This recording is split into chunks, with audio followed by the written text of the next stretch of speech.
I was born in 1969 in Las Vegas, Nevada, but I was raised in Inglewood, California from the year 1976 and forever. I also spent time in Los Angeles and Sacramento, California. As a youngster, I bear witness to pimping and prostitution. It seemed to be a part of the community. Growing up in Inglewood, California influenced me to raise myself in gang culture.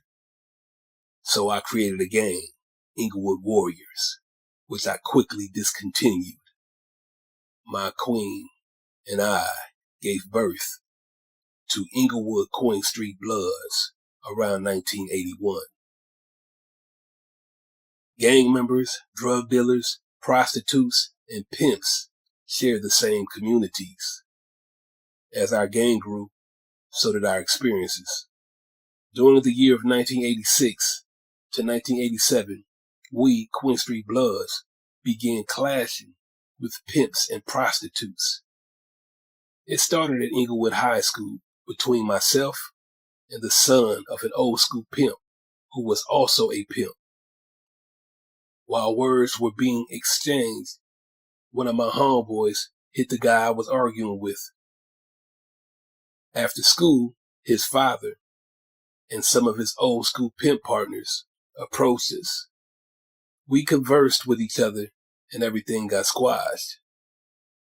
Approximately 10 years later, in 1996 or 97, the floodgates opened. I remember one of my young homies telling me about West Coast pimping. He told me that he and other homies were gangbanging and pimping, and that other Bloods and Crips were doing the same thing. He said that the original pimp community branded them West Coast pimps.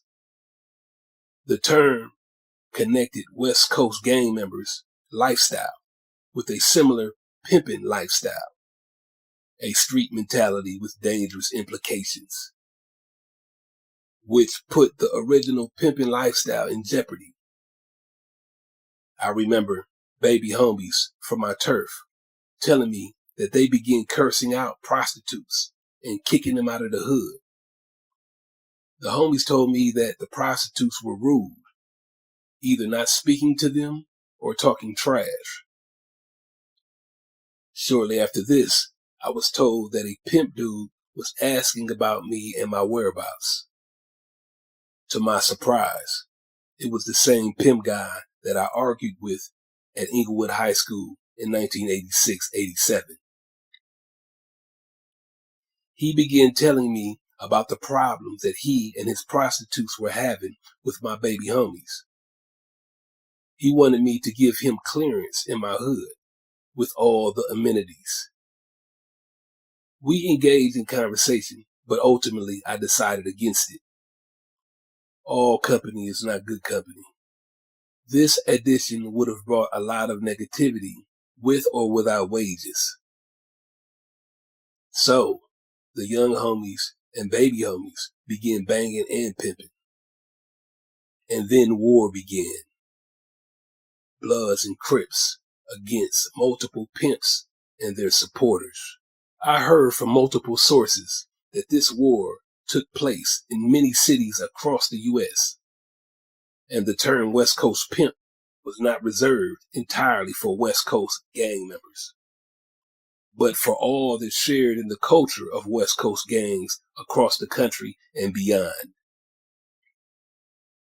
So, pimps and their supporters, which were only a few, were highly outnumbered and surely outgunned. The war did not last long. I'm just glad that part is over. As I've said, we share the same communities. Pimping is now synonymous with human trafficking.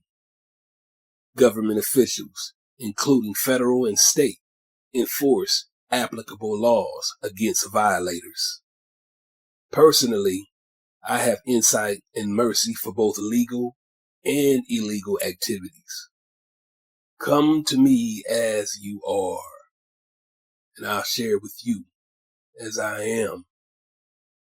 because there are none without blemish, rather officer or violator, neither partner nor partners, only parted.